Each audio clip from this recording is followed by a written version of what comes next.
How's it doing, everyone? We are going to be taking a look at some of the worst performances by an NBA player.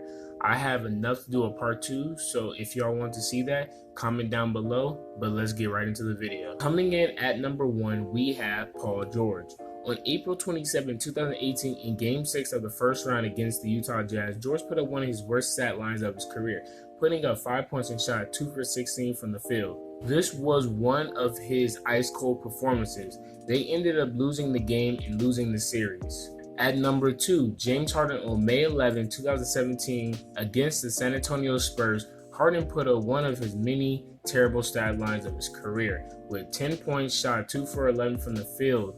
We usually see Harden put up bad stat lines, but this one was in the Western Conference semifinals where they lost in 6 games. We have a very surprising one coming in at number 3, Robert Covington. On November 24, 2018, Covington only scored 4 points and shot 1 for 18 from the field. We usually don't see this from Covington. All through his career, he's considered as a very consistent shooter on a nightly basis. At number 4, we are taking a little look back to talk about Karl Malone.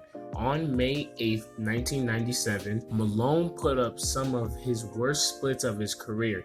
15 points, 2 for 20 from the field, and only shot 10% for the night. This is very unusual for a big man to put up these abysmal stats in a playoff game. The Jazz ended up winning the game, but Malone wasn't really no help to their victory. It is not surprising that Russell Westbrook ranked 5th on this list. On December 28, 2011, Westbrook in a regular season game put up 4 points and shot 0 for 13 from the field.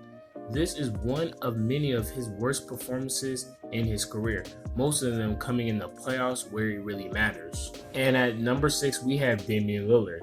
Lillard put up 5 points and shot 1 for 13 from the field. It was a meaningless regular season game, but we usually don't see these performances out of him. This took place in 2015. Nowadays, we don't see anything this abysmal out of him. In 7th place, we have Chris Paul. On March 26, 2014, CP3 didn't make a shot, his only points coming from the free throw line.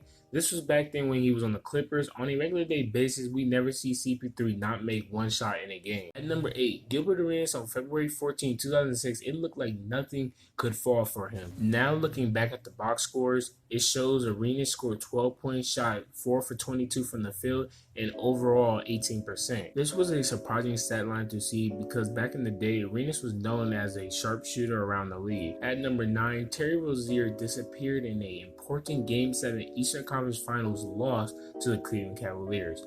On May 27, 2018, where he put up 4 points, 2 from 14 from the field, and overall shot 14%. Throughout the playoffs, Rozier stepped up after losing Kyrie Irving to injury.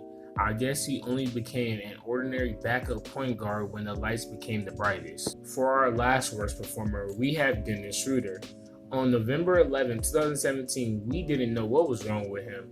He put up 7 points and shot 2 for 16 from the field. This stat line is something we do not see in his career with the Oklahoma City Thunder. That's the end of the video. If you all enjoyed the video, leave a comment. Maybe there will be a part 2. As always, I will catch you all next time.